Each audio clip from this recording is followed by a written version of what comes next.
Hello, you all. This is Shivam Pandey, and you have started watching A Board of Excellence. So, Shri Prahlad Joshi, the Union Minister of Parliamentary Affairs, has called a special session of Parliament from 18th to 23rd of this September. What is the agenda? Well, the agenda is not clear. There are several speculations like Women's Reservation Bill, regarding the name of our country, division of Maharashtra, and another agenda in the buzz is One Nation, One Election. Government has created a special committee headed by our former president Sri Ramnath Kovind. This committee will assess all the aspects of One Nation, One Election. So what does it mean to have One Nation, One Election? The general election, that is Lok Sabha election, legislative elections, that is Vidhan Sabha elections, of all the states will be conducted simultaneously.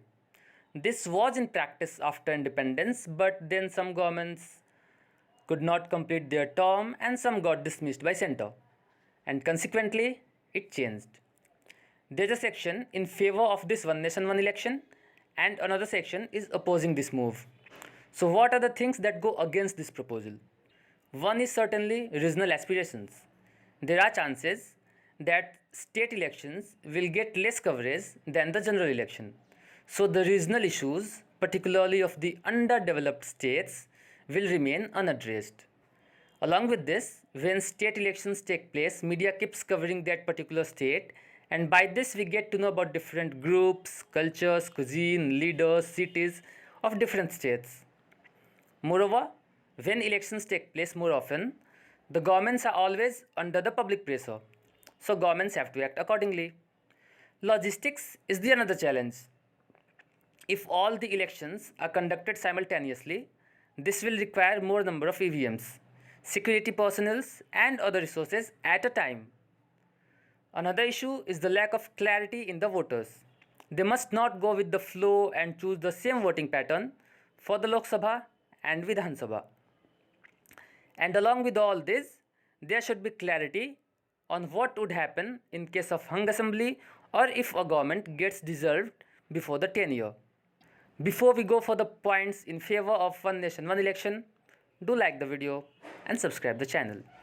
So obviously, the first point that goes in favor is the saving of money. In the current system, all the time elections are around the corner. In 2023 itself, there were elections in Feb, then in May, and then expected in November, December. So if the elections are clubbed together, obviously a large amount of money will be saved. Along with this, other resources and especially manpower will be required only once in 5 years. In the current scenario, whenever elections take place, government officials are on the task, even government teachers are not in school. Another advantage is that more governance is expected. In the existing system, all the leaders are always in campaign mode, be it the Prime Minister, Cabinet Ministers, Chief Minister and other leaders. They are always in announcement mode to please and appease voters. This won't be the case with One Nation, One Election. One more advantage is voters' turnout. When the elections are held once in 5 years, more people are expected to move to their place and cast their votes. And there are some states whose legislative election takes place with the general election. For an example, Odisha. In 2019 Lok Sabha election of Odisha, BJD, that is Biju Janata Dal, got 12 seats. BJP, that is Bharatiya Janata Party, 8 seats. And Indian National Congress, 1 seat. But in the Vidhan Sabha election, which was held along with the Lok Sabha election, BJD, Biju Janata Dal, secured 112 seats. BJP, Bharatiya Janata Party, had to compromise with just 23 seats. And Congress with 9 seats. So this shows that people can vote with different temperament in different elections, even if they take place simultaneously. And the last, but not the least, is regional divide.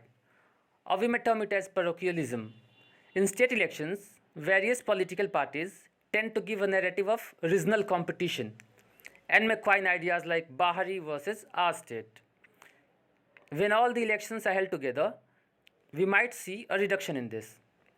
There are other countries with this One Nation, One Election process, like United States of America, Sweden, Belgium, etc.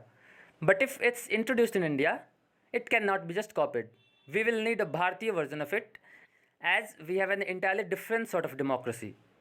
So whether it's implemented or not, it must be done with consensus by taking all the stakeholders in confidence.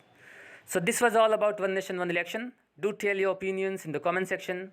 Till then, it's a wrap.